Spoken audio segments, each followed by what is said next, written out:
So what I'm going to cover over the next few minutes is really projects on the horizon, tools, and for you developers out there, brokers, this is important, tools that city and CRA have available to assist in development, some properties that are available, and many of you brokers now know of them already, or may know of some that are not on our list. And really, the ultimate goal of this session today, taking time from your precious schedules, is to really whet your appetite, get you excited about the South Cape and opportunities that we have available, and hopefully you will then follow up. Contact Terry Hall in the back. Terry, can you raise your hand? Or myself, we have business cards. We will leave them with you, so any folks from Naples, Bonita Springs, Fort Myers, Cape Coral, Sarasota, and so forth, contact us. We provide tours of the South Cape. We also provide coordinated meetings with our planning and engineering staff. So you'll find that the city of Cape Coral, and that's what we wanted to leave here with today, is open for business, and we're here to work with you. And as John had mentioned earlier, it's hard to just talk about incentives for your specific project, as Joe Mazurkas had mentioned. You have to come in with a project, or at least a proposed project. You have to come in with a pro forma. You have to show where your costs are and where you're having some challenges. And then we will roll up our sleeves and dissect it with you and identify what role the city and the CRA can play. So with that, let me go on to the first slide. Many of you who are in the South Cape already know about this project. This is that 4-story building, should be breaking ground any day now. It is we will have a steakhouse on the ground floor, 2 floors of office, and a bar on the rooftop, a 4-story building. People say, what about parking? There's a city-owned parking lot directly behind it. This is a German developer who is investing in Cape Coral and working with a local restaurateur, George Lucas, who will be building out the steakhouse on the ground floor, 2 floors of Class A office, and a beautiful sky bar where you can see the Caloosahatchee River on that 4th floor. That's until we get more development blocking it. Next. Chase Bank. So Joe Mazurkas is in the audience. He's actually been working on this project. He took the developer took a little derelict former gas station building. I don't know how many years it had been closed. Smaller lot, I think it's about 22,000 square feet. Smaller than 22,000. So there's a lot that can be done. You're tearing it down. It's in the demolition phase right now. You can drive down Cape Coral and see it. And the goal is to break ground hopefully by spring 2020 and put a bank on that site. Next. Mark Steinberg, he shared with you his rendering. Mark is here with Carlos Acosta, his broker, who works throughout the Cape and as well as in Southwest Florida. They just presented this project to the CRA last week. They hopefully should be submitting their plans in the near future and breaking ground on this mixed-use development, which will include office, restaurants, and retail between the 1st and 2nd quarter of 2020. So the question was asked, where are the jobs? Well, they're coming in stages, and you're seeing more and more office space being developed in the South Cape. Next. The third is Village Square. I have to mention Village Square. I know some of you were a little younger when this project first came in 2008. I'm joking. But the city, the CRA, is committed to working with this developer. In fact, we just amended the PDP for this project. This project, right on Cape Coral Parkway, occupies an entire square block. The plan is to demolish those buildings by the end of this year and break ground on a Class A, approximately 60,000 square foot office building by July of next year. So our staff, led by Vince And Public Works and the city manager's office are working closely with this developer to move this project along. Next. Streetscape improvements. So this is a project that was completed earlier this year. And then the goal of the city and the CRA is really to pave the way, to set the table so that private developers can come. Look at this corridor right outside this church. We paved the way, and now private developers can come, acquire and develop infill projects throughout this corridor. And what we're trying to create here is a pedestrian-friendly market so that you all can come, develop, also for folks to enjoy the outdoors. You know, I'm from the Northeast, if you haven't figured that one out. But the heat doesn't bother me. So folks complaining about, well, I gotta walk 2 blocks. Yeah, if this South Cape is successful, you may have to walk from Lafayette to the Big Blue. What is that, 3 blocks? That's a long walk. I remember in Manhattan walking from Central Park South and actually Central Park South near Columbus, when I could park over there, over to 57th between 7th and 8th. That's about 5 city blocks. And I would do it in January, and I would do it in July. So what we're trying to create here is a more walkable community. And by the way, if I have to walk 3 blocks from Lafayette to Southeast 47th, maybe I'll stop at Panera Bread and get a cup of coffee.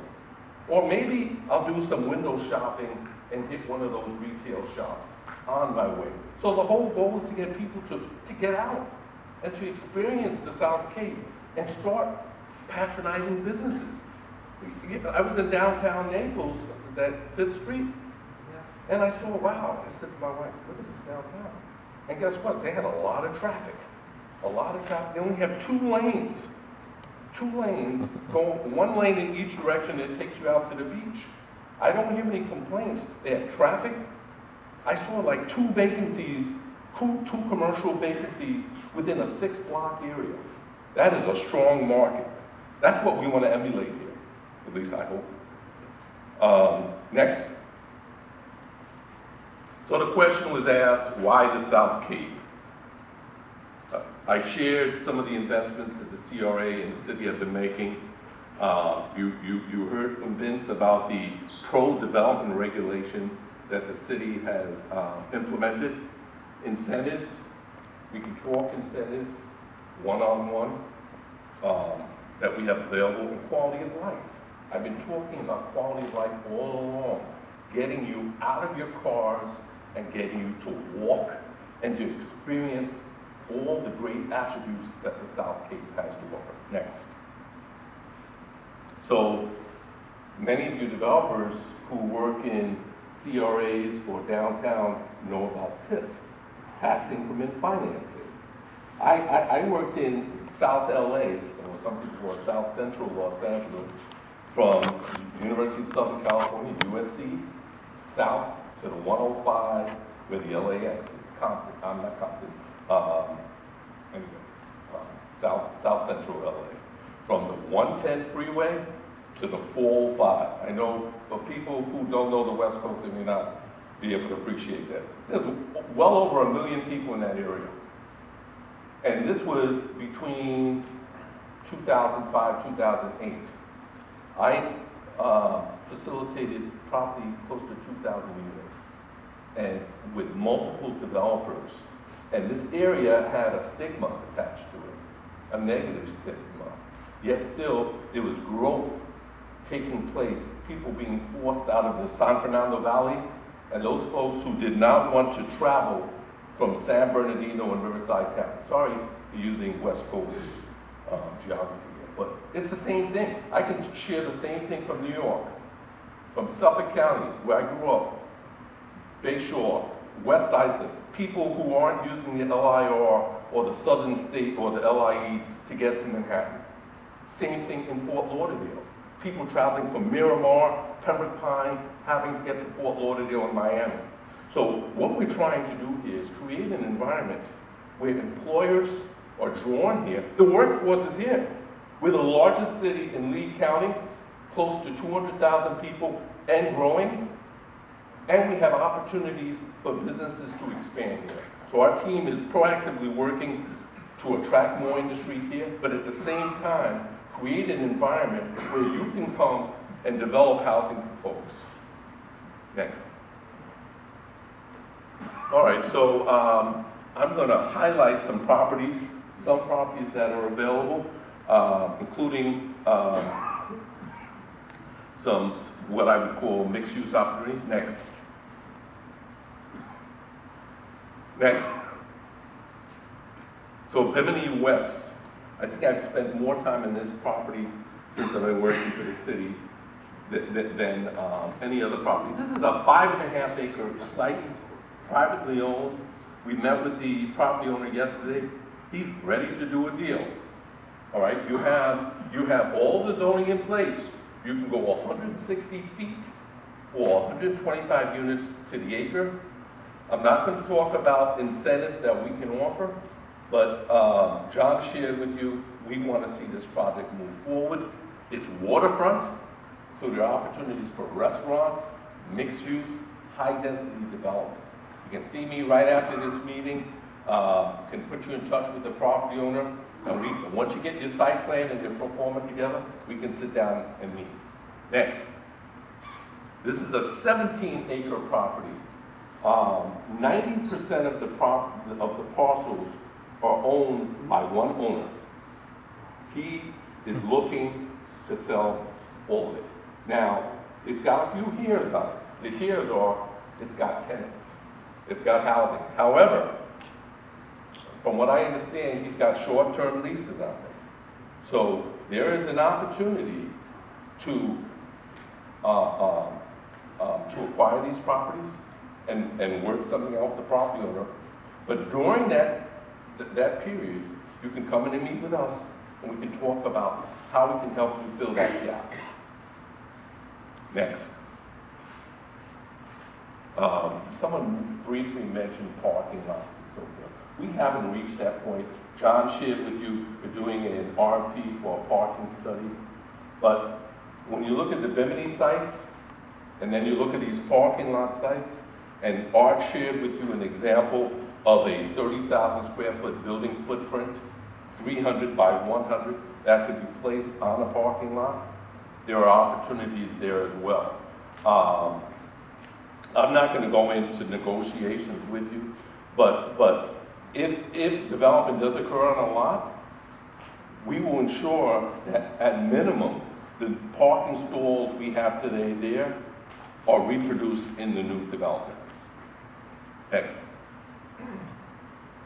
Here's a property that I've been eyeing for some time, and I know Joe and Tabor both mentioned that Hampton Inn project they worked on, but just adjacent to the Hampton Inn, along a major thoroughfare that gets quite a bit of traffic, is this 2 to 3 acre site on Coronado Parkway that is privately owned and available. Next. This is a former bank building right across the street from the boathouse on Del Prado at Southeast 46th Street that is available. Nice mixed-use opportunity. Next. This is right around this is at northeast corner of Miramar Street in Vincennes on the south side of South Cape Coral Parkway. Another infill opportunity. Next. I made a mistake. I've been looking at so many properties. That's immediately adjacent to the Winn-Dixie. And you could do mixed use, you could do residential on that site. Next. Southeast 15th Street, this is a multifamily site for sure.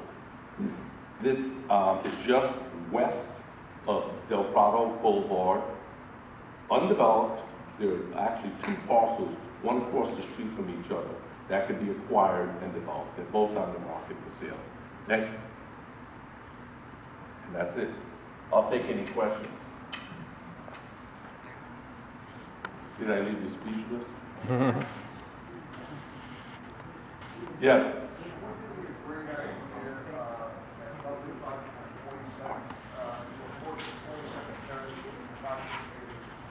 Rather than doing as they had it, Wait. wouldn't it be a great idea, and I know you're still in negotiations for that lovely project on the corner of 47 Terrace, across from Nevermind, to add one more story and make that extra story more parking rather than just equal the parking, but increase the parking.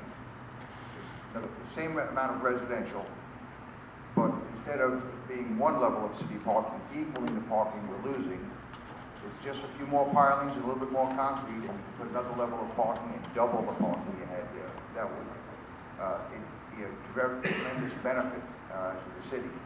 Because I can envision people will have more cars and the tenants will park at the public parking and eliminate the parking spots. Just a thought. I know you're on it. But do you understand what I'm suggesting? Yeah. Make the building one story higher with one more level of public parking.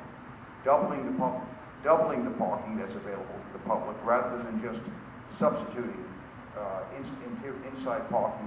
Where are you referring to that? Oh, I'm sorry, the Arts project. yeah, Arts project, yeah, the one behind Firestone. So if you made, So that building one story I higher. don't want to negotiate ahead of time, Okay. and the city hasn't even reached the point where they're going to put that on the market. What Art shared was an example of what could go on a 30,000 square foot parcel. Oh, I thought that was a submitted plan, I'm sorry. Yeah, no, that's just a model of what could go anywhere where you have 30,000 square feet in the South Cape.